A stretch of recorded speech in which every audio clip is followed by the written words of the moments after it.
Suponete que haces una compra de un producto online.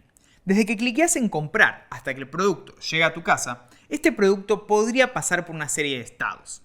Pongámoslo en ejemplos. Primero el pago podría estar pendiente, luego acreditado, luego el producto podría estar en envío y este envío podría tener un montón de estados más pequeños y finalmente el producto llega a vos. Las cosas que vos, como usuario, e inclusive las cosas que puede hacer la empresa en la que compraste o la empresa de envíos, va a variar según el estado.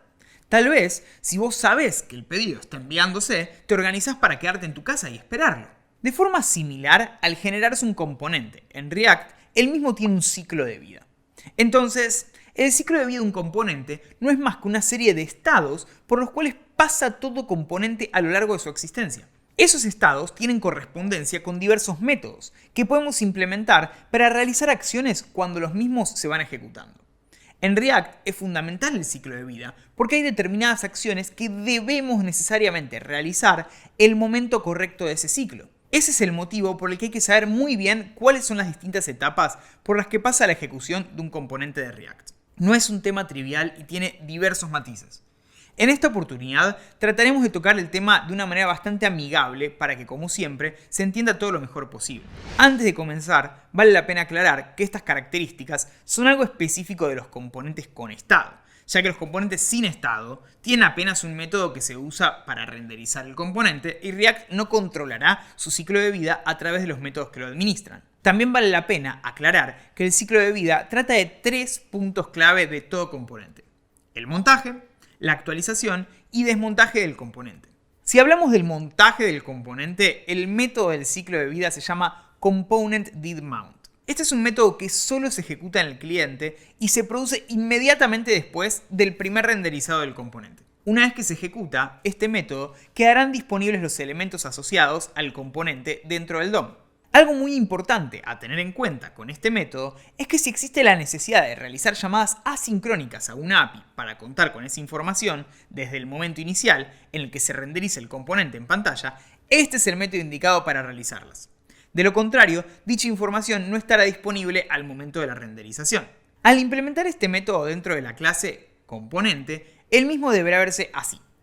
Por otro lado, cuando hablamos de la actualización del componente, el método del ciclo de vida a utilizar se llama component.didUpdate. Este método se ejecutará cada vez que el componente sufra algún cambio de estado, sea provocado por sí mismo o por un componente padre. A diferencia del método anterior, component.didUpdate puede recibir dos parámetros que representan, por un lado, a las props existentes antes de la actualización del componente y por otro el estado previo del componente. En los dos casos son objetos literales con la información mencionada. Deberás utilizarlos solo si lo consideras necesario. Al implementar este método, el mismo se verá así. Por último, cuando hablamos del desmontaje del componente, el método del ciclo de vida se llama component.willAndMount. Component.willAndMount se invoca inmediatamente antes de desmontar y destruir un componente. Dentro de este método se realizan todas las tareas de limpieza necesarias, como por ejemplo la eliminación de temporizadores o la cancelación de solicitudes asíncronas a las APIs. Es importante aclarar que dentro de este método no se debe invocar el método setState, pues una vez que el componente pasa por el método de desmontaje, nunca será vuelto a renderizar. Con lo que cualquier seteo de estado aquí básicamente no tiene mucho sentido. Al implementar este método, el mismo se verá algo así. Es importante tener en cuenta que este es el único método que quizás no puedas ver en funcionamiento, porque para esto tendrías que llevar a cabo el desmontaje del componente. Y eso es un tema que no vamos a tocar ahora. Sin embargo, te invito a que le demos una mirada al código para entender un poco más al respecto de estos métodos. Bien, voy a agregarle al contador los métodos más importantes que acabamos de aprender. Vamos a agregarle component didMount y vamos a hacer un pequeño console log que diga me monté. Y otro que se llame component didUpdate con un log de me actualicé. Eso es lo que representan un poco los nombres de estos métodos. Vamos a probar qué pasa. Bueno, automáticamente vemos que se está renderizando y que se montó. Si yo cliqueo y cambio el estado, ¿qué vemos? Que ahora se está renderizando y se actualizó. Si yo decremento, vemos que se está renderizando y se actualizó. Entonces, ¿qué podemos ver acá como peculiaridad? Bueno, siempre primero se renderiza y después se ejecuta uno de estos métodos. Es decir, primero se renderiza y después se termina de renderizar. Por otro lado, se renderiza y se actualizó. Esto nos permite hacer triggers interesantes. Es decir, yo podría, por ejemplo, definir después de component didMount que en el momento en que se termine de montar por primera vez, haga un pedido asincrónico. Esto es muy común en algunos componentes que primero muestran una interfase como de cargando.